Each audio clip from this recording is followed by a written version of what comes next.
Hello दोस्तों, स्वागत है आपका अपने YouTube channel Anurag classes the study warrior, जिसमें आज हम करने वाले हैं 10 मोस्ट इंपोर्टेंट क्वेश्चन। चलिए स्टार्ट करते हैं बिना किसी देरी के। फर्स्ट क्वेश्चन हमारे पास है एपी से। मैंने फर्स्ट क्वेश्चन लिया है, how many terms are there in AP whose first and fifth term are -14 and 2 respectively and the last term is 62। देखिए, हमें फर्स्ट टर्म गिवन है, साथ ही साथ फिफ्थ टर्म हमें गिवन है और हमें लास्ट टर्म भी गिवन है। हमें क्या करना है, कितनी टर्म है उस एपी में, ये हमें फाइंड करना है। एन की वैल्यू हमें फाइंड करनी है। अच्छा क्वेश्चन है, चलिए करते हैं। हमारे पास एपी कैसे फॉर्म होती है, ए क्या होता है, फर्स्ट टर्म होती है, ठीक। और अगर हम उसमें कॉमन डिफरेंस ऐड करते हुए चले जाते हैं तो वो हमारी एपी फॉर्म हो जाती है, ठीक है। तो अगर मैं बात करूं फर्स्ट टर्म इसमें हमें गिवन है, तो क्या क्या गिवन है हमारे पास। First term A equal to है हमारे पास -14 और फिफ्थ टर्म गिवन है। मैंने बताया था जो भी टर्म होती है उसमें एक कम डी करके हम फर्स्ट टर्म में ऐड कर देते हैं तो हमारे पास वो टर्म आ जाती है। जैसे यहाँ पे फिफ्थ टर्म उसने बोला है तो A5 कितना होगा, देखिए ए में कितना 5 में से एक कम करके 4 इंटू डी एड कर दूंगा तो ये हमारी फिफ्थ टर्म कहलाएगी, ठीक है। तो it means A plus 4D किसके इक्वल है, हमारे पास 2 के इक्वल है। अब A की वैल्यू यहां से -14 है तो मैं -14 यहां पर पुट कर सकता हूं। -14 plus 4 into D equal to 2। ये 14 इधर माइनस का है तो राइट हैंड साइड में प्लस का चला जाएगा, तो यहां से आ जाएगा 4D इक्वल टू 2 प्लस 14। डी इक्वल टू हो गया 16/4, तो 4 अपॉन में आ गया हमारा, ठीक है। अब यहां से मैं डी की वैल्यू फाइंड कर सकता हूं, कितनी आ गई मेरे पास 4, तो डी इक्वल टू हमारे पास आ गया 4। डी की वैल्यू हमारी 4 निकल कर आ गई। अब देखिए साथ ही साथ उसने हमें क्या दे रखा है, ए एन भी हमें गिवन है। ए एन क्या है 62। लास्ट टर्म को हम या तो एल लिख सकते हैं या ए एन लिख सकते हैं। तो हमारे पास ए एन कितना गिवन है 62 और हमें क्या निकालना है, एन की वैल्यू निकालनी है। तो हम फॉर्मूला लगाएंगे A N equal to A plus N minus 1 into D. What is the value of A, -14। तो हमारे पास ए की वैल्यू -14 है, एन की वैल्यू हमें फाइंड करनी है और डी हमारे पास 4 आया है और ए एन 62 हमें गिवन है, ठीक है। अब देखिए -14 ये लेफ्ट हैंड साइड में प्लस का हो जाएगा, जो माइनस का होता है वो प्लस में चला जाता है ना। तो 62 plus 14 equal to N minus 1 into 4। अगर मैं 62 में 14 ऐड करूंगा तो मेरे पास आ जाएगा 76 equal to N minus 1 into 4। 4 multiply में है तो डिवाइड में आ जाएगा, तो यहां से आया मेरे पास एन माइनस 1 इक्वल टू 76/4। तो 4 से ये चला जाएगा हमारे पास 19 टाइम्स, तो n minus 1 equal to 19। n equal to 1 इधर प्लस का हो जाएगा तो यहां से आ जाएगा n इक्वल टू 20। तो हमारी एपी में कितनी टर्म है, 20 टर्म है हमारी एपी में। इस तरह से हम फाइंड कर सकते हैं। मगर आपको पता है कि एपी कैसे फॉर्म होती है, फर्स्ट टर्म क्या है और जो टर्म उसने गिवन है, जैसे 6 टर्म उसने गिवन है तो हम 6 टर्म को कैसे लिख सकते हैं, तो आप इजीली फाइंड कर सकते हैं, ठीक है। नेक्स्ट क्वेश्चन पे चलते हैं। नेक्स्ट क्वेश्चन में बोला गया है हमारे पास, देखिए 250 apples of a box were weighted and the distribution of masses of the apple is given in the following table. देखिए ये टेबल हमें गिवन है, स्टैटिस्टिक्स का एक क्वेश्चन है, ठीक। स्टैटिस्टिक्स से एक ना एक क्वेश्चन आता ही आता है 100%, ये फिक्स है। या तो आपसे मीन पूछ लेता है या मोड पूछ लेता है, ठीक है। तो या फिर कभी कभी वो मीन मोड मीडियन तीनों ही पूछ लेता है, ठीक। अगर तीनों आते हैं तो हमारे 5 मार्क्स में वो क्वेश्चन पूछता है, ठीक। या फिर 4 मार्क्स में तो 100% ये क्वेश्चन पूछा ही जाता है इस टाइप का। तो हमारे लिए ये टॉपिक बहुत इंपॉर्टेंट है, इस टॉपिक को कोई भी स्किप ना करे। बस फॉर्मूले के ऊपर है, अगर आपको फॉर्मूला पता है तो 2-3 मेथड है, उसी से हम फाइंड कर सकते हैं हर क्वेश्चन के लिए।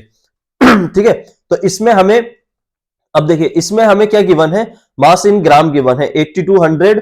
नंबर ऑफ एप्पल कितने हैं 20। 100 to 120 एप्पल कितने हैं 60।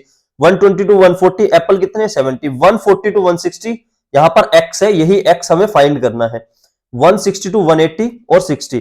Find the value of x and the mean mass of the Apple. हमें x भी निकालना है, साथ ही साथ मीन भी निकालना है एप्पल्स का। Find the model class of the Apple.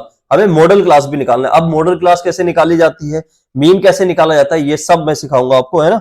Next slide पे देखिए, अब हमें मास इन ग्राम में हमें गिवन है, मास इन ग्राम। अब एक चीज बताइए, हमारे पास मीन का फॉर्मूला बच्चों को पता होगा, अगर मैं पहले फॉर्मूले रिवाइज करवा देता हूं कि मीन का फॉर्मूला क्या होता है, मोड का फॉर्मूला क्या होता है, ठीक है, यहां से। तो नेक्स्ट स्लाइड पे हम पहले एक बार फॉर्मूले देख लेते हैं, फिर हम क्वेश्चन पे आएंगे। अगर मैं बात करूं मीन की, तो मीन का फॉर्मूला होता है हमारे पास summation F I into X I upon summation F I, ये हमारा मीन होता है, ठीक है, जिसको हम एक्स बार से भी डिनोट करते हैं। अब देखिए समीशन, इसका क्या मीनिंग होता है, इसको समीशन भी बोलते हैं या फिर सिग्मा भी बोला जाता है कहीं कहीं पर, है ना। तो इसका मीनिंग होता है जो भी डाटा हमारे पास गिवन है, जिसके आगे ये लग गया तो उसका सम, जैसे एफ आई मीन फ्रीक्वेंसी का सम, इसके आगे अगर लग गया, और यहां पर ये एफ आई और एक्स आई के आगे लगा हुआ है, तो it mean F I into X I जो हमने निकाला है उन सबका सम। होप सो सभी को समझ में आ गया होगा, ठीक है। अब हम मोड पर मूव करते हैं। मोड का फॉर्मूला हमारे पास होता है, मोड इक्वल टू होता है हमारे पास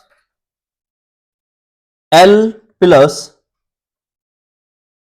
F one minus F zero upon 2f1 minus F zero minus F two into H. अब ये ऐसा फॉर्मूला देखकर बच्चे घबरा देंगे, पता नहीं क्या है ये f1 माइनस एफ जीरो। देखिए मैं इसकी ट्रिक बताऊंगा बहुत इजी से आप इसको याद रख कर सकते हो। देखिए f माइनस एफ लिख लोगे आप, फिर f माइनस एफ लिख लोगे, ठीक है। अब यहां से 1 0 1 0, फिर यहां पर 2 लिख लोगे तो आपका हो जाएगा, और यहां पर भी 2, ठीक है। अब हमें पता होना चाहिए कि f1 क्या है, f0 क्या है, और l यहां पर क्या है, h यहां पर क्या है, ठीक है। अब मैं बता देता हूं, L4 है लोअर क्लास, लोअर क्लास।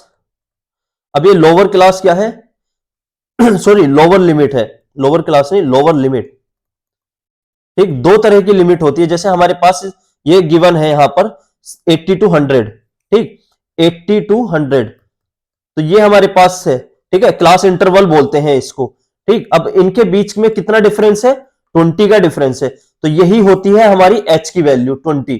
जितने का डिफरेंस हो जाता है उसको हम क्या बोल देते हैं, h बोल देते हैं, साइज ऑफ क्लास इंटरवल।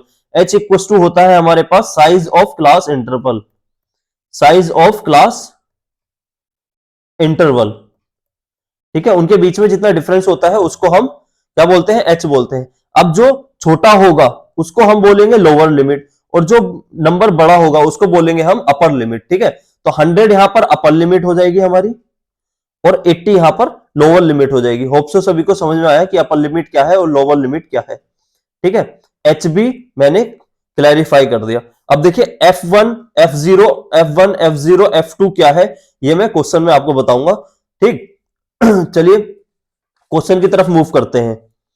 अब जैसे हमें क्वेश्चन में बोला गया, मास हमें दे रखा है इन ग्राम में, साथ ही साथ नंबर ऑफ एप्पल्स हमें गिवन है कि नंबर ऑफ एप्पल्स कितने थे टोटल 250, वो हमें ध्यान रखना है ना। अगर मैं यहां पर टेबल बना लूं तो हमारे पास ये था 80 to 100, 100 to 120, 80 to 100, 100 to 120, 120 to 140, 140 to 180, और यहां पर सॉरी 160, 160 to 180।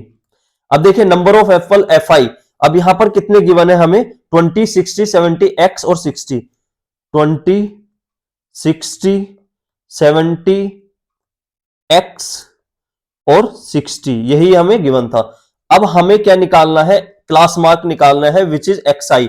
अब एक्स आई कैसे निकालते हैं, देखिए एक्स आई इक्वल टू होता है upper limit plus lower limit divided by 2।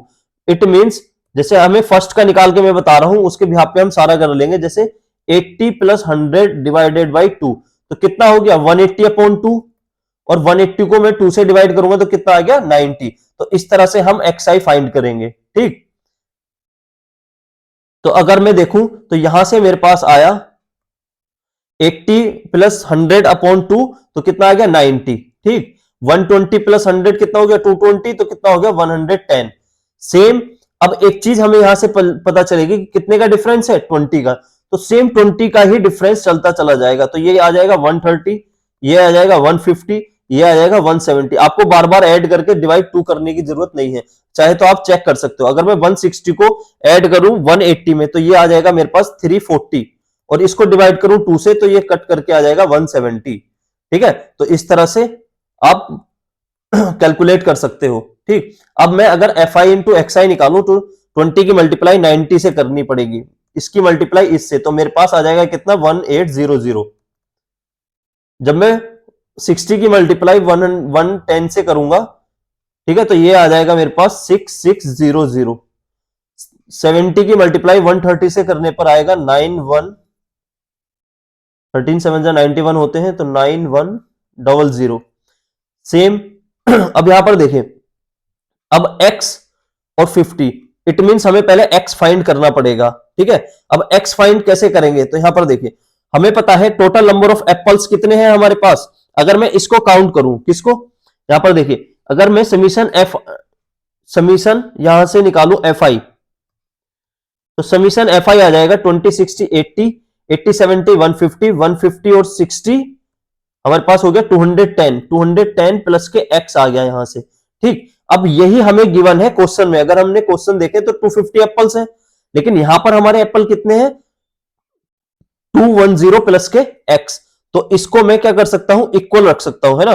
तो यहां से मेरे पास आ जाएगा समीशन एफ आई हमें गिवन है कितना, 250 एप्पल्स, ठीक, एप्पल्स ये हमें गिवन है, और एक्चुअल में समीशन एफ आई किसके इक्वल है, 210 प्लस के x इक्वल टू 250, तो यहां से x इक्वल टू आ गया 250 माइनस के 210, तो x इक्वल टू आ गया मेरे पास 40, तो कितने हैं 40, ठीक। तो हम यहां पर फिल कर सकते हैं x की जगह पर 40, ठीक। अगर मैं 40 की 15 से मल्टीप्लाई करूंगा तो 15 4 जा 60 होता है, तो 6000 आ जाएगा। सेम 17 की मल्टीप्लाई 170 की मल्टीप्लाई 60 से करूंगा तो ये 10200 आ जाएगा। जब मैं, अब देखिए यहां से हमें summation F I into X I निकालना होगा, क्योंकि मीन का फॉर्मूला होता है summation F I into X I upon summation F I, तो ये हमारे पास निकलेगा 33700, ठीक, 33700 के आ गया। अब हम फॉर्मूला लगाएंगे, फॉर्मूला मीन का, तो यहां से मीन निकालेंगे, तो मीन इक्वल टू होता है X bar equal to summation F I into X I upon में समीशन एफ आई। अब देखिए एफ आई एक्स आई की वैल्यू हमारी कितनी आई थी, 33700, तो यहां से 33700 अपॉन समीशन एफ आई की वैल्यू है हमारे पास 250, कितनी है समीशन एफ आई की वैल्यू 250, इससे ये कट हो गया हमारा, ठीक है।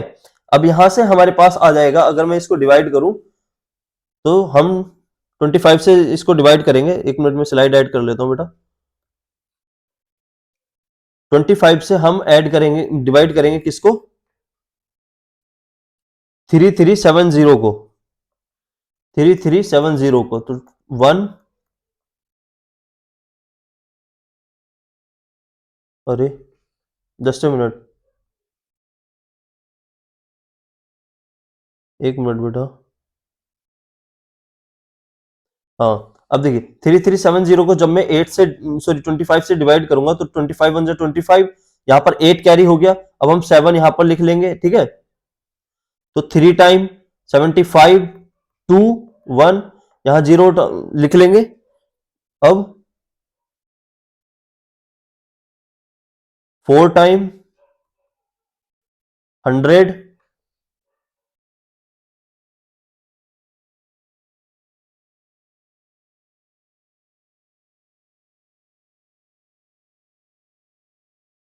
ट्वेंटी पॉइंट लगा दिया यहां पर, ये हो गया, और 8, तो कितना आ गया हमारा, हमारा आंसर आया 134.8, ये हमारा मीन आ गया, ठीक। अब हमें निकालना है mode.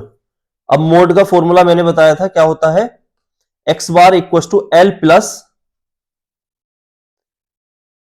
F1 minus F0 upon two F1 minus F0 minus के F2 इंटू एच। अब देखिए, अब हम यहां पर इंपॉर्टेंट है कि F1 क्या है, F0 क्या है, ठीक। तो हम देखेंगे कि हाईएस्ट फ्रीक्वेंसी कितनी है। अगर मैं इसमें चेक करूं तो हाईएस्ट फ्रीक्वेंसी हमारी कितनी है, 70, क्या है हमारी 70 है हाईएस्ट फ्रीक्वेंसी, है ना। अब हम 70 को ही मान लेंगे F1, ठीक। अब 70 से जस्ट ऊपर वाली हो जाती है F0, और 70 से नीचे वाली हो जाएगी हमारी F2। देखिए जो हाईएस्ट फ्रीक्वेंसी होगी उसको F मान लेंगे, और 1 से पहले क्या आता है 0, तो ऊपर वाली हो जाएगी 0, और 1 के बाद क्या आता है 2, तो ये हो जाएगी 2। और जो हाईएस्ट फ्रीक्वेंसी होती है उसी की हम लेते हैं मॉडल क्लास। ठीक, मॉडल क्लास बोलते हैं ये जो क्लास मार्क है इसको 120 140, क्योंकि हमें लोअर लिमिट चाहिए होगी, और लोअर लिमिट यहां पर क्या हो जाएगी 120। ठीक है, तो हम 120 ले सकते हैं, 120। ठीक, अब हम फॉर्मूले पे चलते हैं। तो यहां से मोड निकालेंगे, मोड इक्वल टू, मैंने फॉर्मूला बताया था क्या होता है, L plus F1 minus F0 upon 2F1 minus F0 minus के F2 इंटू H। ठीक है, अब H क्या था ये भी मैंने बताया था, साइज ऑफ क्लास इंटरवल है, और कितने का गैप है 20 का। ठीक, लोअर लिमिट अगर हम देखें तो लोअर लिमिट है हमारी 120 प्लस F1 है हमारी 70 60 40। ठीक है, 70 माइनस 60 अपॉन में 2 मल्टीप्लाई 70 माइनस 60 माइनस 40 इंटू 20। तो यहां से आया 120 प्लस के 10 अपॉन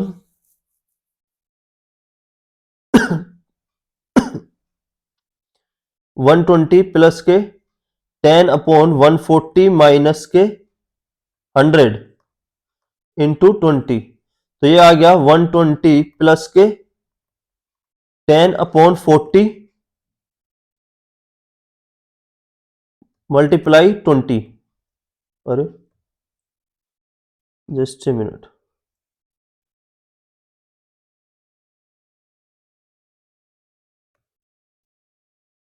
मल्टीप्लाई 20, 10 4 जा 40, 4 5 जा 20। तो 120 में अगर मैं 5 प्लस करूंगा तो कितना आ जाएगा 125। इस तरह से हम मोड फाइंड कर सकते हैं। ठीक है, होप सो सभी को समझ में आया होगा। नेक्स्ट क्वेश्चन पे मूव करते हैं। नेक्स्ट क्वेश्चन है हमारे पास, 2 dice are rolled together bearing number 4 6 7 9 11 12, find the probability that the product of number obtain is an odd number. अब देखिए हमें उसकी प्रोबेबिलिटी निकालनी है जो हमारे पास क्या होना चाहिए, दोनों डाइस पर ओड नंबर आना चाहिए, है ना। अब देखिए उस दिन लास्ट टाइम जब ये मैंने क्वेश्चन कराया था तो थोड़ा इस क्वेश्चन में मिस्टेक हो गई थी, दैट्स वाई ये क्वेश्चन मैंने आज दोबारा लिया है। ठीक है, अब हमें पता होना चाहिए कि डबल डाइस का कॉन्सेप्ट क्या होता है। तो डबल डाइस में हमारे टोटल जो, देखिए हमें अगर क्या निकालनी होती है, प्रोबेबिलिटी निकालनी होती है, तो प्रोबेबिलिटी का फॉर्मूला होता है favourable outcome divided by total outcome. अब ये पता होना चाहिए कि टोटल आउटकम डबल डाइस में कितने होते हैं, तो 6 मल्टीप्लाई 6 36 होते हैं टोटल आउटकम, दो अगर हमारे पास डाइस हैं, डबल डाइस हैं। ठीक है, अब यहां पर देखिए, अब साथ ही साथ उसने बोला है तो टोटल आउटकम तो हमें पता चल गए, उसने हमें नंबर दे रखे हैं 4 6 7 9 11 12। ठीक, अब उसने बोला है कि अगर इनमें से कोई सा भी नंबर आ रहा है एक पर और दूसरे पर आ रहा है, ठीक, तो उन दोनों का जो प्रोडक्ट होगा वो क्या आना चाहिए, ओड आना चाहिए। अब मैंने लास्ट वीडियो में भी बताया था कि इवन नंबर की मल्टीप्लाई अगर इवन नंबर से होगी तो इवन ही आएगा, अगेन इवन नंबर की मल्टीप्लाई अगर ओड नंबर से होगी तब भी हमारा इवन ही आएगा। आप करके देख लो, अगर मैं 2 की मल्टीप्लाई 3 से कर रहा हूं तो कितना आ रहा है 6, अगर मैं 8 की मल्टीप्लाई 3 से कर रहा हूं तो कितना आ रहा है 24। तो 8 क्या है हमारा इवन नंबर, और 4 क्या है, 3 क्या है हमारा ओड नंबर। और दूसरे नंबर से भी कर लेते हैं हम, अब 6 मेरे पास क्या है इवन नंबर, 5 मेरे पास क्या है ओड नंबर, 6 की मल्टीप्लाई में 5 से कर रहा हूं तो कितना आ रहा है 40। तो ये सभी को पता चल गया होगा, इट मींस अगर मैं ओड की मल्टीप्लाई ओड ही नंबर से करूंगा उसी केस में हमारे पास क्या होगा, ओड नंबर आएगा। ठीक है, तो ये जो मैंने बेसिक समझाया सभी को होप सो समझ में आ गया होगा। अब क्वेश्चन पे आते हैं, तो देखिए क्वेश्चन में 2 डाइस हैं तो टोटल आउटकम तो हमारे पास हो गए। अगर मैं क्वेश्चन की बात करूं तो टोटल आउटकम कितने हो गए मेरे पास 36, 6 मल्टीप्लाई 6 इक्वल टू 36। अब मैं अगर फेवरेबल आउटकम की बात करूं तो यहां देखो हमारे पास, देखिए नंबर्स क्या हैं, गिवन नंबर्स हैं, नंबर्स है 4 6 7 9 11 12, यही नंबर्स हैं। तो 4 क्या है इवन, 6 क्या है इवन, 12 क्या है इवन। अगर मैं इनकी मल्टीप्लाई इससे करूंगा तो ये बार बार क्या आएगा हमारा इवन ही आएगा, ठीक है। तो हमें क्या करना पड़ेगा, ओड नंबर ही लेने पड़ेंगे।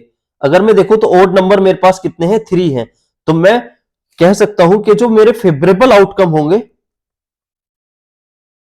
फेवरेबल आउटकम, तो वो कौन कौन से हो जाएंगे यहां से। देखिए 7 मैंने लिया कि पहली डाइस पर मेरा 7 आया, दूसरी डाइस पर 9 आ गया, फिर फर्स्ट डाइस पर 7 रहा, फिर दूसरी डाइस पर कितना आ गया, 11। फर्स्ट डाइस पर मेरा क्या रहा, 7,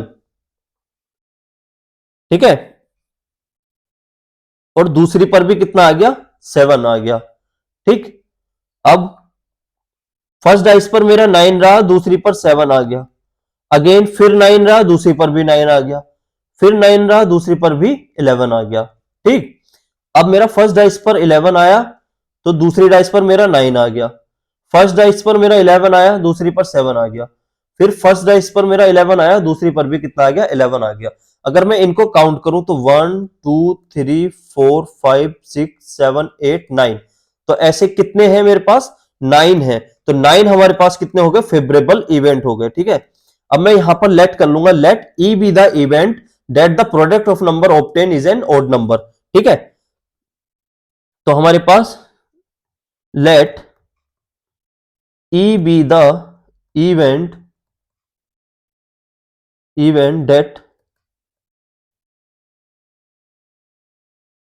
that the product of numbers obtained is an odd number, is an odd number, ठीक है। तो यहां से हमारे पास पीई इक्वल टू आ गया प्रोबेबिलिटी ऑफ ई, तो कितना total out, sorry favourable outcome, favourable outcome, favourable outcome divided by total outcome, total outcome. अब मेरे पास फेवरेबल आउटकम कितने हैं, 9, ठीक है, और टोटल आउटकम है 36, तो 9/36, 9×4 = 36, तो कितनी आ गई मेरी प्रोबेबिलिटी, 1/4। तो ओड नंबर्स आए तो ऐसा उसकी प्रोबेबिलिटी कितनी है, 1/4 है। होप सो सभी को समझ में आया होगा। बस हमें यह ध्यान रखना है कि टोटल इवेंट कितने होते हैं डबल डाइस में, 36 होते हैं। इसमें एक क्वेश्चन और पूछा जाता है कि दोनों डाइस पर सेम नंबर आने की प्रोबेबिलिटी कितनी है, तो हमें यह भी पता होना चाहिए कि अगर इस पर 2 आया है तो वहां पर भी 2 आए, है ना। ऐसे फेवरेबल आउटकम कितने हो जाएंगे, ठीक है। अब नेक्स्ट देखिए नेक्स्ट क्वेश्चन अगर हम देखें तो नेक्स्ट क्वेश्चन में बोला गया है, two tangent TP and TQ are drawn to a circle with center O from an external point T. Prove that angle PTQ equal to angle OPQ। देखिए ये हमारे लिए बहुत इंपॉर्टेंट क्वेश्चन है, ठीक है, इसमें क्योंकि हमारी थ्योरम भी ऐड होती है, ठीक। तो चलिए स्टार्ट करते हैं। इसमें बोला गया है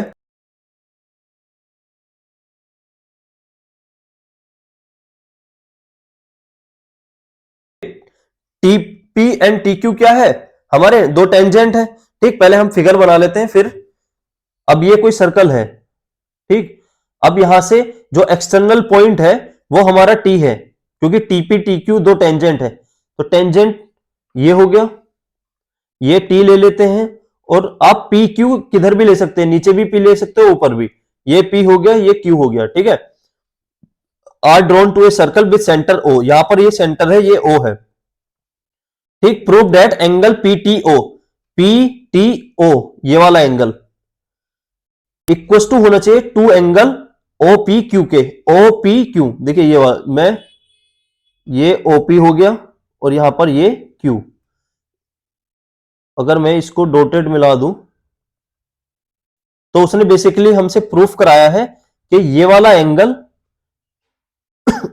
P T Q equal to होना चाहिए ओपी क्यू के। ये पूरा एंगल जो है, ये एंगल इस एंगल के दुगना होना चाहिए। ठीक है, चलिए सोल्व करते हैं। अब हम यहां पे हमें गिवन है, क्या गिवन है, TP equal to T Q. क्यों? क्योंकि हमने पढ़ी है क्या, थ्योरम जिसमें बोला गया है कि जो टेंजेंट सेम एक्सटर्नल पॉइंट से ड्रॉ होते हैं उन वे आपस में क्या होते हैं, इक्वल होते हैं ना। तो यहां पर लिख देंगे two tangent from same external point,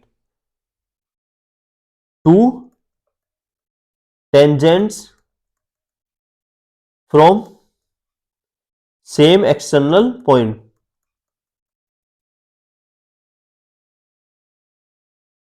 same external point. अब एक चीज देखिए,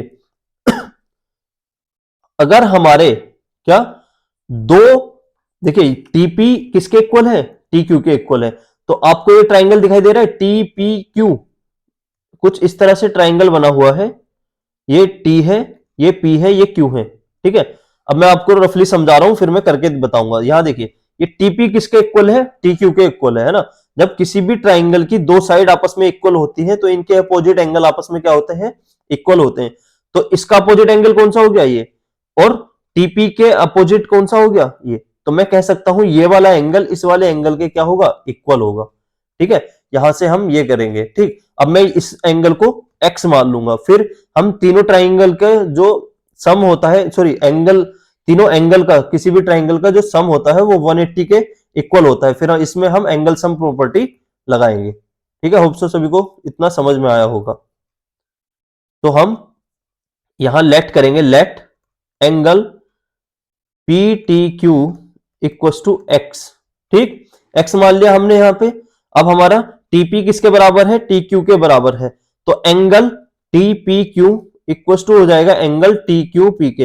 देखिए ये वाला T P Q equal to हो जाएगा टी क्यू पी के। मैंने बताया क्यों होगा अभी, है ना। अब हम इन ट्राइंगल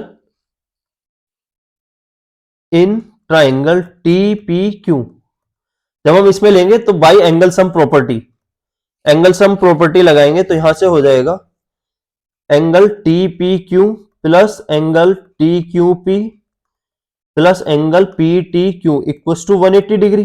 ठीक है, अब देखिए ये प्लस ये वाला एंगल प्लस ये वाला एंगल, तीनों एंगल किसके हो गया, 180 डिग्री के। ठीक है, तो यहां से कितना आ गया हमारे पास, देखिए पी टी क्यू को तो मैं एक्स लिख लूंगा, है ना, और angle T P Q, T Q P की जगह भी मैं क्या लिख सकता हूं, टी पी क्यू लिख सकता हूं, प्लस पी टी क्यू की जगह पर एक्स। अब देखिए मैंने टी पी क्यू ही क्यों लिया, क्योंकि अगर मैं देखूं तो ये हमारे पास है टी पी क्यू, ये वाला एंगल, है ना, ये। अब हमारे पास यहां पर कुछ इस तरह से बना हुआ है ये। ठीक, अब हमें पता है अगर क्या ये रेडियस है ओपी, अगर रेडियस टेंजेंट को कट करती है तो ये 98 डिग्री का एंगल फॉर्म कर देगी, है ना। तो यहां से यहां तक का एंगल क्या हो जाएगा, 90 हो जाएगा। ठीक है, तो इसलिए हमें ये एंगल चाहिए। अब यहां पर देखिए तो यहां से two angle T P Q plus के एक्स इक्व टू 180। ठीक, तो two angle T P Q equal to हो गया 180 माइनस के एक्स, या angle T P Q equal to हो गया 180 अपॉन 2 माइनस के एक्स अपॉन 2। तो angle T P Q equal to आया 90 माइनस एक्स बाई 2। ठीक है, हमारा टी पी क्यू कितना निकल गया, 90 माइनस एक्स अपॉन 2 के आ गया। अब देखिए अब इसके बाद हमें पता है कि ओपी क्या है, रेडियस है, ओपी इज रेडियस। तो एंगल ओपीटी किसके हो जाएगा, 90 डिग्री के हो जाएगा। मैंने अभी बताया tangent at any point of A. ठीक है, tangent at any point of A. ठीक है, ये हम लिख सकते हैं। अब एंगल, अब यहां पर देखिए, अगर मैं देखूं तो ये वाला एंगल जो है इस तरह से जो बना हुआ है, तो ओ पी टी, ठीक, ये 90 हो जाएगा ओपीटी। मैंने अभी बताया क्यों, टेंजेंट को अगर रेडियस कट करती है तो 90 डिग्री का एंगल फॉर्म करती है। साथ ही साथ ओपीटी जो मिलके बना हुआ है वो ओ, एक मिनट, ओ पी क्यू और क्यू पी टी से मिलकर बना हुआ है, ठीक है। और हमारे पास इसका अभी हमने फाइंड करा टी पी क्यू को, ये वाला एंगल, ये एंगल हमारा आया कितना 90 माइनस एक्स अपॉन 2, ठीक। और ये एंगल इससे हम फिर फाइंड कर लेंगे। होप सो समझ में आया होगा। तो देखिए क्वेश्चन पर आते हैं। तो एंगल यहां से हम लिख सकते हैं ओपीटी हमारे पास 90 डिग्री हो गया, तो OP Q plus angle QPT equal to 90 के, क्योंकि वो दोनों जो एंगल था ये वाला, ये दोनों से मिलकर बना हुआ है 90, है ना। अब हम इसकी जगह पर इसकी वैल्यू रख देंगे। तो यहां से मैं कह सकता हूं कि ओपी क्यू जो हो जाएगा तो 90 माइनस एंगल ओ सॉरी क्यूपीटी के हो जाएगा, है ना। क्यूपीटी के हो जाएगा तो angle O P Q equal to हो जाएगा 90 माइनस, अब इसकी वैल्यू हमने अभी फाइंड की है, तो यहां से हम रख सकते हैं 90 माइनस एक्स अपॉन 2, ठीक। तो angle O P Q equal to 90 minus 90 और minus minus plus X upon 2, 90 से 90 कैंसिल आउट, तो यहां से आया एंगल ओ पी क्यू। चलिए नेक्स्ट स्लाइड पे करते हैं। Angle O P Q equal to आ गया एक्स अपॉन 2 के। अब 2 की मल्टीप्लाई इधर कर लेंगे हम, है ना। तो ये 2 angle O P Q equal to किसके, एक्स के। अगर हम आपको याद हो तो हमने एक्स किसको लेट किया था, पीटी क्यू को लेट किया था, तो हम लिख सकते हैं 2 angle O P Q equal to angle PT Q, ठीक। यही हमें क्या करना था, प्रूफ करना था, ठीक है। Hence proved. बस हमने इसमें क्या लगाया, हम हमें जो दो टेंजेंट थे, दोनों टेंजेंट के जो अपोजिट एंगल होते हैं किसी भी ट्राइंगल की दो साइडें अगर इक्वल हैं तो उसके जो अपोजिट एंगल होंगे वो आपस में इक्वल होंगे, ठीक। अब फिर हमने इसमें एंगल सम प्रॉपर्टी लगाई। एंगल सम प्रॉपर्टी लगाने के बाद वहां से हमारा क्या फाइंड हो गया, वहां से हमारा एक एंगल फाइंड निकल गया, है ना, एंगल की वैल्यू निकल गई। फिर हमें पता है कि अगर किसी टेंजेंट को रेडियस कट करती है तो 90 डिग्री एंगल फॉर्म करती है। फिर हमने वे दोनों जो एंगल थे, 90 डिग्री का जो एंगल था वो दो एंगलों से मिलकर बना हुआ था, हमने वहां पर रख दिया, उसकी वैल्यू वहां से रखी और हमारा इजिली आ गया। नेक्स्ट क्वेश्चन पे मूव करते हैं। देखिए नेक्स्ट क्वेश्चन है, ए solid is in the shape of A right circular cone surmounted on a hemisphere, the radius of each of them being 7 centimeter and the height of cone is equal to its diameter, find the volume of the solid। देखिए इस type का question पूछा जाता है, surmounted वाला या mounted वाला, ठीक है। दो फिगर या 3 फिगर से मिलकर बनने वाला जो भी पास फिगर आता है या सॉलिड आता है उसका वॉल्यूम पूछ लेता है या सरफेस एरिया पूछ लेता है। तो इस टाइप का क्वेश्चन हमारे लिए इंपॉर्टेंट है। तो इसमें हम पहले फिगर बनाएंगे फिर सॉल्व करेंगे। पहले फिगर बना लेते हैं, चलिए। तो यहां से हमारे पास आया, ये हमारे पास हेमिस्फीयर आ गया, थोड़ा नीचे करके बना लेते हैं, थोड़ी आर्ट मेरी खराब है। ये हो गया, ये इस पे सरमाउंटेड, ठीक है, इस तरह का फिगर होगा। अब देखिए जो रेडियस है वो दोनों की सेम है 7 सेंटीमीटर, है ना। तो ये हमारे पास यहां पर गिवन क्या है, गिवन है r इक्व टू 7 सेंटीमीटर और जो हाइट है कोन की वो उसके डायमीटर के इक्वल है, तो डायमीटर यहां से कितना हो जाएगा, d इक्व टू हो जाएगा 14 सेंटीमीटर। तो height of cone equal to हो जाएगी h इक्व टू 14 सेंटीमीटर, क्योंकि गिवन है हमें हाइट, और ये हाइट क्या है कोन के डायमीटर के इक्वल है ना। अब यहां से नेक्स्ट उसने वॉल्यूम पूछा है, तो वॉल्यूम ऑफ सॉलिड होगा, volume of solid equals to volume of cone, volume of cone plus volume of hemisphere, volume of hemisphere, ठीक है। अब हम इन दोनों का वॉल्यूम निकालेंगे, ऐड कर देंगे, हमारा आंसर आ जाएगा। अब देखिए सबसे इजी तरीका होता है, जैसे वॉल्यूम ऑफ कोन है तो 1/3 पाई r स्क्वायर h होता है, और इसका हेमिस्फेयर का जो होता है 2/3 पाई आर क्यूब होता है ना। तो हम इसमें से जो कॉमन होगा वो कॉमन निकाल के फिर सोल्व करेंगे तो हमारा इजीली सोल्व हो जाएगा। ठीक, अलग अलग मत फाइंड करना। 1/3 पाई हम कॉमन ले सकते हैं, साथ ही साथ आर दोनों की इक्वल है तो हम आर स्क्वायर भी कॉमन ले सकते हैं। यहां से बचा h और इधर से बचा 2r। ठीक, बस ये कॉमन लेने में गलती मत कर देना, नहीं तो हमारा पूरा क्वेश्चन गलत हो जाएगा। मल्टीप्लाई 22/7, आर हमारे पास 7 है तो 7 मल्टीप्लाई 7, एच की वैल्यू भी हमारे पास 14 है प्लस 2 मल्टीप्लाई 7। तो यहां से आया 7 से 7 cancel out, 1/3 multiply 22 multiply 7 multiply 7 two जा 14, 14 14 कितना हो गया 28। ठीक, अब 3 से हम कट कर देंगे इसको तो 3 6 जा 18 या पहले 3 6 जा 18 4 हो गया, सॉरी 3 7 जा 21, 7 टाइम कट कर लें, 3 7 जा 21 पॉइंट, 3 3 जा 9, 3 3 जा 9। तो यहां से आया मेरे पास 7.33 मल्टीप्लाई 9196। अब हम इसकी इससे मल्टीप्लाई करेंगे और हमारा आंसर आ जाएगा। तो अगर हम मल्टीप्लाई करें 196 की 733 से तो हमारे पास आएगा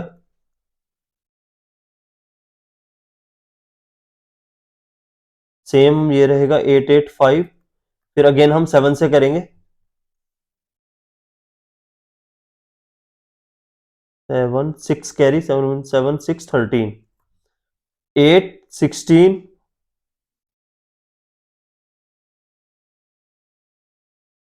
कितने डिजिट पहले पॉइंट था 2 डिजिट पहले, तो यहां से आ जाएगा 1436.68 सेंटीमीटर क्यूब, क्योंकि उसने वॉल्यूम हमसे पूछा था, सेंटीमीटर में है ना। हाँ जी, तो इस तरह से हम इसको सोल्व कर सकते हैं, हमारा आंसर आ गया। ठीक है, देखिए पॉइंटों में बहुत कम देता है, वो ऐसी वैल्यूज देता है जो ज्यादातर कट हो जाए, लेकिन ये 2024 का क्वेश्चन है, उसने इस टाइप का पूछा हुआ था। ठीक है, अब देखिए prove that cosec square theta minus sine square theta into cot square theta minus के cot square theta upon sine square theta equal to 1 के प्रूफ करना है हमें। ठीक है, तो हम क्या करेंगे, साइन कोस में चेंज करके इसको इजिली सोल्व कर लेंगे taking LHS. First of all हम एलएचएस लेंगे, फिर अब कोसेक स्क्वायर थीटा को मैं लिख सकता हूं 1 upon sine square theta minus के sine square theta into cos square theta upon sine square theta. Cot को लिख लिया मैंने, cos square theta upon sine square theta, same यहां पर cos square theta upon sine square theta upon में sine square theta. अब देखिए इस साइन से ये साइन कैंसिल आउट, तो यहां से मेरे पास आया 1 upon sine square theta minus के कोस स्क्वायर थीटा माइनस के cos square theta upon sine square theta upon में साइन स्क्वायर थीटा। ठीक, अब देखिए हम ऊपर वाले का एलसीएम लेंगे, जब हम एलसीएम लेंगे तो यहां से आ गया साइन स्क्वायर थीटा एलसीएम। जब डिनोमिनेटर में सेम होता है तो ऊपर एज इट इज लिख देते हैं, यहां पर साइन स्क्वायर थीटा है तो यहाँ ऊपर हमारा 1 रह जाएगा। अब देखिए यहां पर कुछ नहीं है तो 1 ले लेते हैं, और 1 से साइन स्क्वायर को डिवाइड करेंगे तो साइन स्क्वायर ही आएगा, तो साइन स्क्वायर की मल्टीप्लाई किससे कर देंगे, कोस स्क्वायर थीटा से। तो यहां पर आ जाएगा sine square theta into cos square theta, और यहां पर माइनस के cos square theta as it is रहेगा। ठीक है, और अपॉन में हमारा क्या चल रहा है, साइन स्क्वायर थीटा। अब देखिए, अब यहां पर मैंने रूल समझाया हुआ है, ए अपॉन बी अपॉन सी अपॉन डी होता है, तो ए अपॉन बी अपॉन सी अपॉन डी होता है, या तो हम रेसिप्रोकल करके लिख देते हैं, या सी चला जाता है मल्टीप्लाई में बी के साथ और डी चला जाता है मल्टीप्लाई में ए के साथ। तो कुछ इस तरह से है, ए अपॉन बी, यहां पर सी है और डी है नहीं तो हमने 1 ले लिया। ठीक है, तो 1 किसके साथ चला जाएगा, 1 चला जाएगा ए के साथ, और सी चला जाएगा मल्टीप्लाई में बी के साथ, है ना। तो इसको नेक्स्ट स्टेप में हम लिख सकते हैं क्या, 1 की मल्टीप्लाई अगर मैं इस टर्म से करूंगा तो हमारे पास क्या सेम टर्म रहेगी, है ना। और साइन स्क्वायर की साइन स्क्वायर थीटा से करूंगा, या तो साइन की पावर 4 थीटा लिख सकते हैं, या sine square theta into sine square theta ही रहने देंगे, है ना। तो जस्ट ए मिनट में स्लाइड ऐड कर लूं। तो यहां से आया मेरे पास 1 माइनस के sine square theta into cos square theta minus के cos square theta upon sine square theta into sine square theta. अब देखिए 1 को और माइनस के कोस स्क्वायर थीटा को एक साथ रख लेंगे, है ना। क्यों? क्योंकि हमारे पास आइडेंटिटी होती है क्या, 1 minus cos square theta equal to sine square theta. ठीक, 1 माइनस के कोस स्क्वायर थीटा माइनस के sine square theta into cos square theta upon में sine square theta into sine square theta. अब देखिए इसको मैं लिख सकता हूं साइन स्क्वायर थीटा माइनस के sine square theta into cos square theta upon में sine square theta into sine square theta. ठीक है, अब देखिए दोनों में से साइन स्क्वायर थीटा कॉमन आ रहा है, तो मैं साइन स्क्वायर थीटा कॉमन ले लूंगा। यहां पर बच गया 1 माइनस के कोस स्क्वायर थीटा, ये माइनस है। ठीक, कोस क्योंकि साइन दोनों में से बाहर आ गया, यहां पर कितना बच गया 1 और इधर कितना बच गया कोस स्क्वायर थीटा। ठीक है, upon sine square theta into sine square theta into sine square theta. चाहे तो आप साइन स्क्वायर थीटा से साइन स्क्वायर थीटा कट कर सकते हैं, नहीं तो नेक्स्ट स्टेप में दोनों टर्म कट हो जाएंगी। Sign square theta into 1 minus cos square theta को हम लिख सकते हैं sign square theta upon sine square theta into sine square theta. दोनों टर्म से दोनों टर्म कैंसिल आउट, हमारा कितना आ गया 1। यही क्या है हमारी RHS है। तो LHS इक्वल टू किसके आ गई RHS के। यही हमें प्रूफ करना था। नेक्स्ट क्वेश्चन पर मूव करते हैं। देखिए नेक्स्ट क्वेश्चन हमारे लिए बहुत इंपॉर्टेंट है। जितने भी क्वाड्रेटिक इक्वेशन के क्वेश्चन है या पॉलिनोमियल के क्वेश्चन है ना, उसमें अल्फा बीटा वाले क्वेश्चन जरूर पूछे जाते हैं, या अल्फा प्लस बीटा हमें गिवन कर देता है कि सम ऑफ जीरोज ये है, प्रोडक्ट ऑफ जीरोज ये है, या ये बोल देता है कि दो रूट्स है आपके पास, आपको वैल्यू निकालनी है alpha square plus beta square की, 1 alpha inverse plus beta inverse की, या 1 upon alpha plus 1 upon beta की। कुछ इस टाइप से वो क्वेश्चन पूछता है आपसे, है ना। तो आपको सारे फॉर्मूले पता होना चाहिए और कैसे आप फाइंड करते हैं ये भी आपको पता होना चाहिए। Alpha square plus beta square को हम क्या लिख सकते हैं। ठीक, चलिए इस क्वेश्चन पे आते हैं। इस क्वेश्चन में बोला गया है the roots alpha and beta of the quadratic equation this are such that alpha minus beta equal to 1, find the value of K. देखिए हमें अल्फा माइनस बीटा की वैल्यू दे रखी है, साथ ही साथ क्वाड्रेटिक इक्वेशन भी दे रखी है। अब हमें के की वैल्यू निकालनी है ना। अच्छा क्वेश्चन है। इसमें हमें क्या करना होगा, देखिए अल्फा प्लस बीटा की वैल्यू अगर मैं फाइंड कर लूंगा तो मेरे पास अल्फा और बीटा आ जाएंगे, है ना। अल्फा बीटा आ जाएंगे तो मैं अल्फा इंटू बीटा से क्या कर सकता हूं प्रोडक्ट ऑफ जीरोस निकाल सकता हूं। प्रोडक्ट ऑफ जीरोस होता है C अपॉन A, है ना। और यहां से C अपॉन A और C की वैल्यू क्या है 3k माइनस 1, तो वहां से मैं k की वैल्यू फाइंड कर सकता हूं। चलिए पहले हम करेंगे, यहां से हमें गिवन है, क्या गिवन है alpha minus beta equal to 1, साथ ही साथ क्वाड्रेटिक इक्वेशन गिवन है X square minus K 5x plus के 3 इंटू के माइनस 1 इक्वल टू 0। अगर मैं अल्फा प्लस बीटा की बात करूं तो मेरे पास अल्फा प्लस बीटा है, अल्फा प्लस बीटा होता है माइनस के b अपॉन a, या माइनस के coefficient of x upon coefficient of x square. तो माइनस के, अब देखिए माइनस यहां पर भी कोफिशिएंट ऑफ x क्या है माइनस में है, तो माइनस के 5 अपॉन a 1 है, क्योंकि इसके आगे कुछ है नहीं तो हम 1 ले सकते हैं, है ना। तो यहां पर माइनस माइनस प्लस 5 आ गया। अब देखिए alpha plus beta equal to 5 है, alpha minus beta equal to 1 है। इसको इक्वेशन फर्स्ट ले लो, इसको इक्वेशन सेकंड ले लो, from equation first and second. तो यहां से मेरे पास क्या आया, देखिए alpha from equation first and second. आप सब्स्टिट्यूशन मेथड भी लगा सकते हो, एलिमिनेशन मेथड भी लगा सकते हो, आप किसी भी से भी सोल्व कर सकते हो इसको। Alpha minus beta equal to 1 और alpha plus beta equal to कितना है 5। ठीक, बीटा से बीटा कैंसिल आउट, ऐड करने पे अल्फा अल्फा 2 अल्फा 5 1 6, तो यहां से आ गया मेरे पास 2 अल्फा इक्वल टू 6, 2 से कट गया 3 टाइम, तो अल्फा इक्वल टू कितना आ गया 3। ठीक, अल्फा हमारा 3 आ गया। अब अल्फा की वैल्यू मैं इक्वेशन 1 में भी पुट कर सकता हूं, 2 में भी पुट कर सकता हूं। ठीक है, वहां से हम क्या निकाल लेंगे, बीटा की वैल्यू निकाल लेंगे। तो मैं इक्वेशन 2 में पुट कर रहा हूं, तो ये है alpha plus beta equal to 5, तो अल्फा आया हमारा कितना 3, तो 3 प्लस बीटा इक्वल टू 5, तो बीटा इक्वल टू आ गया मेरे पास 2, 3 माइनस का चला गया। ठीक है, अब product of zeros equal to होता है सी अपॉन ए। अगर मैं इक्वेशन में देखूं तो इक्वेशन में सी है मेरे पास ये, ठीक, 3k माइनस 1, 3 इंटू के माइनस 1, और ए की वैल्यू कितनी है 1, तो यहां से आया मेरे पास 3k माइनस 1 अपॉन 1, और अल्फा की वैल्यू कितनी है 3, और बीटा की वैल्यू कितनी है 2। ठीक, 1 की मल्टीप्लाई इधर कर लेंगे तो ये कितना आ गया, यहां से 3 से 3 कैंसिल आउट, तो यहां से निकला मेरे पास k minus 1 equal to 2k, या फिर मैं कह सकता हूं k, देखिए 1 उधर प्लस में चला जाएगा, तो k इक्व टू आ गया 2 प्लस 1, या k इक्व टू आ गया हमारे पास 3k। इस तरह का क्वेश्चन वो पूछ सकता है, ये क्वेश्चन हमारे लिए बहुत इंपॉर्टेंट है।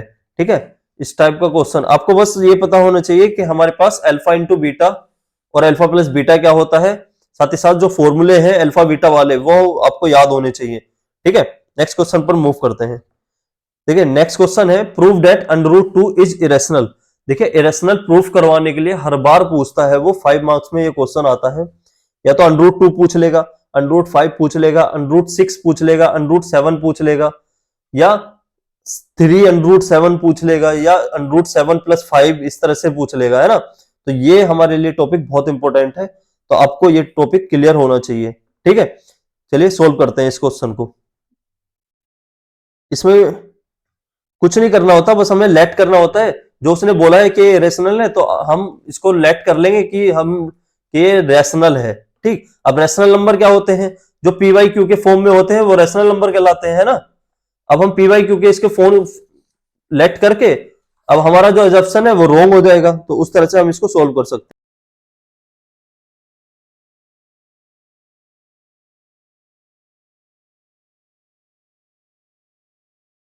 तो देखिए मैं पहले लेट करूंगा कि अंडर रूट 2 क्या है, हमारे पास रेशनल नंबर है ना। Let under root 2 is a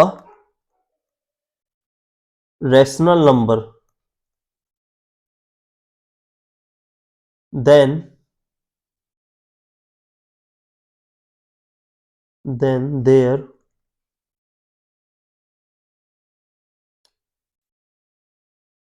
there exist positive integers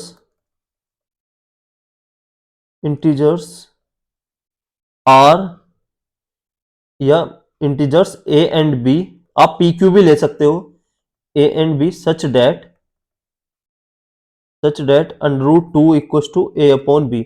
देखिए आप चाहे तो डायरेक्ट ऐसे भी कर सकते हो कि let under root 2 is a rational number, है ना, और फिर इसके बाद ये वाली लाइन आप लिख सकते हो, है ना। ये सब लिखने की भी जरूरत नहीं है देन, लेकिन अगर ये लिख दोगे तो थोड़ा और ठीक रहेगा। ठीक, अब यहां पर ये जो मैं अब लिख रहा हूं ये लिखना मस्ट है, where b is not equal to, क्यों b क्यों नहीं होना चाहिए जीरो के, अगर b जीरो हो जाएगा और ये हमारा 1, सपोज करो यहां पर मैं a की वैल्यू 1 है और ये 0 हो गया, और 0 से हम किसी नंबर को डिवाइड करते हैं वो कैन नॉट डिटरमाइन होता है, ठीक है, कैन नॉट डिफाइंड होता है CND। ठीक, तो इसलिए हम हमारा b क्या नहीं हो सकता, 0 नहीं हो सकता, और साथ ही साथ a एंड b आर को प्राइम इंटीजर्स, को प्राइम इंटीजर्स। अब को प्राइम इंटीजर्स क्या होते हैं, जिनमें केवल एक ही कॉमन फैक्टर होता है विच इज 1। ठीक है, अभी मैं एग्जांपल लेके भी बताऊंगा।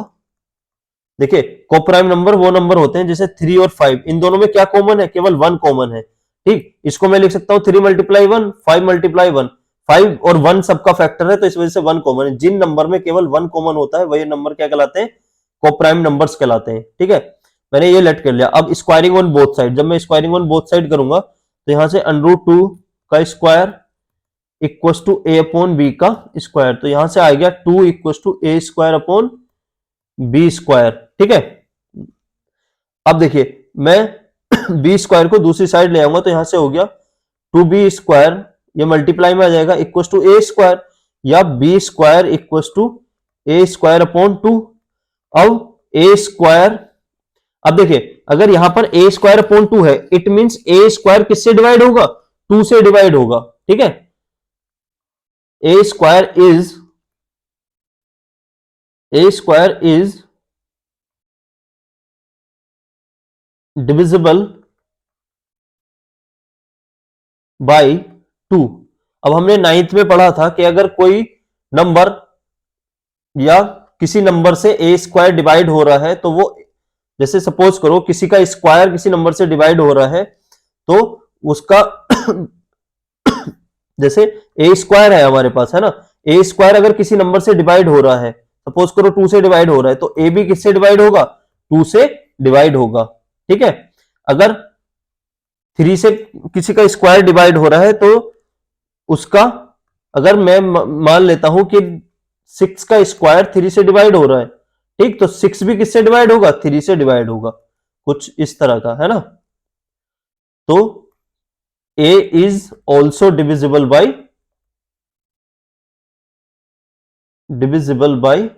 टू, ठीक है। हमने ये लेट कर लिया। अब यहां से हम कह सकते हैं कि a इक्वल टू क्या है, टू सी के, for some integers, for some integers C.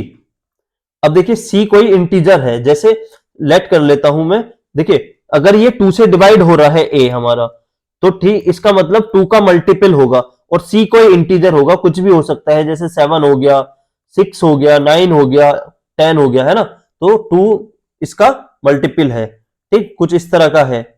A equal to two सी। अब यहां से हम टू सी इसमें वैल्यू पुट कर देंगे, तो यहां से हमारे पास आ जाएगा two B square equal to four C square. ये वैल्यू मैंने यहां पर पुट कर दी, ठीक है। तो यहां से आया two B square equal to four C square, ये टू टाइम यहां इससे कट हो गया, तो यहां से मेरे पास आया B square equal to two C square. अब सेम हम लिखेंगे कि B square is divisible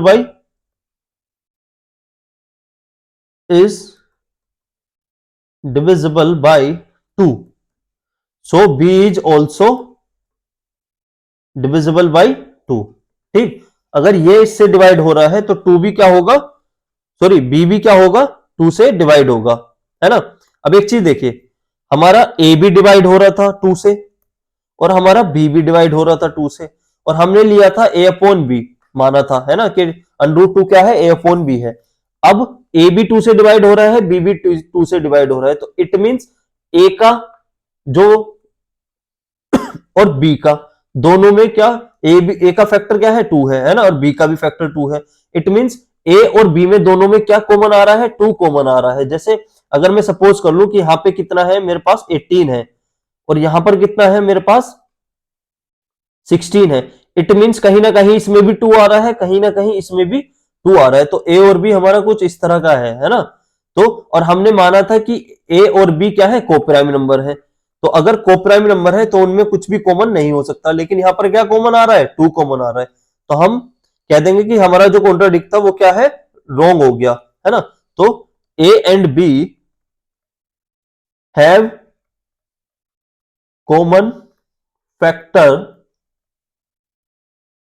to, so this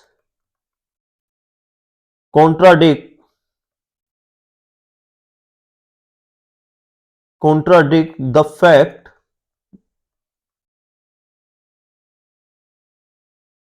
fact that A and B have no common। हमारा कॉन्ट्राडिक्ट था कि ए और बी में कुछ भी कॉमन नहीं है no common factor other than one,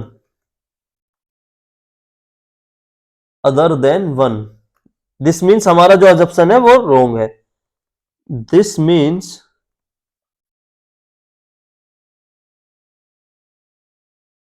means our assumption is wrong, hence √2 is an irrational number, is an irrational,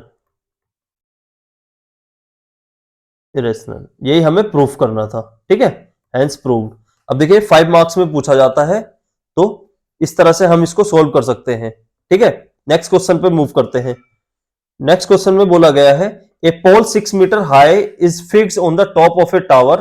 देखिए एक पोल है 6 मीटर का, वो किस पे, टावर पे फिक्स किया गया है। अगर मैं मान लेता हूं ये हमारे पास टावर है, इस पे एक ये 6 मीटर का पोल है। ठीक, तो यहां से यहां तक 6 मीटर का पोल है ये, और ये टावर है। ठीक, अब उसने बोला the angle of elevation of the top of the pole observe from a point P. यहां पर कोई पॉइंट पी है, इस जगह पर कोई पॉइंट पी है। अब उसने ऑब्जर्व किया है, वो एंगल ऑफ एलिवेशन कितना है, 60 डिग्री है। तो मैं मान लेता हूं ये कितना हो गया, 60 डिग्री आ गया हमारा, है ना। तो एंगल ऑफ एलिवेशन हमारा 60 डिग्री हो गया। ठीक है, अब नेक्स्ट उसने बोला है angle of depression of the point P from the top of the tower. अब देखिए टावर के टॉप से एंगल ऑफ डिप्रेशन जो है पी का इज 45 डिग्री, 45 डिग्री है। इट मींस नीचे से ऊपर का ये वो, ठीक, ये कितना है, 45 डिग्री है। जब ये 45 है तो ये भी कितना हो जाएगा, 45। ठीक है, ऑल्टरनेट इंटीरियर एंगल हो जाएंगे, तो ये हमारा हो गया 45 डिग्री, है ना।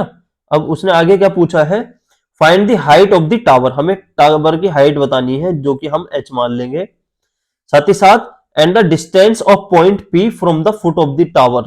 अब टावर के फुट से P की डिस्टेंस, इसको हम x लेट कर लेते हैं। तो यहां पर देखिए लेट कर लेंगे, लेट इसको मान लिया हमने Q, ये R, ये S। Let PQ equals to x and QR equals to h। ठीक है, और गिवन क्या है, हमें गिवन है RS इक्वल्स टू 6 मीटर। ठीक, अब इन ट्राइंगल PQR में ले लेते हैं पहले, PQR tan 45 क्या होगा, देखिए एंगल के सामने अपोजिट वाली साइड क्या होती है, परपेंडिकुलर। तो यहां पर P अपॉन B होता है, परपेंडिकुलर अपॉन बेस। अब परपेंडिकुलर क्या है यहां पर, QR, और बेस क्या है, QP, है ना। तो यहां से आया tan 45 की वैल्यू होती है 1 इक्वल्स टू QR है हमारे पास h और QP है x।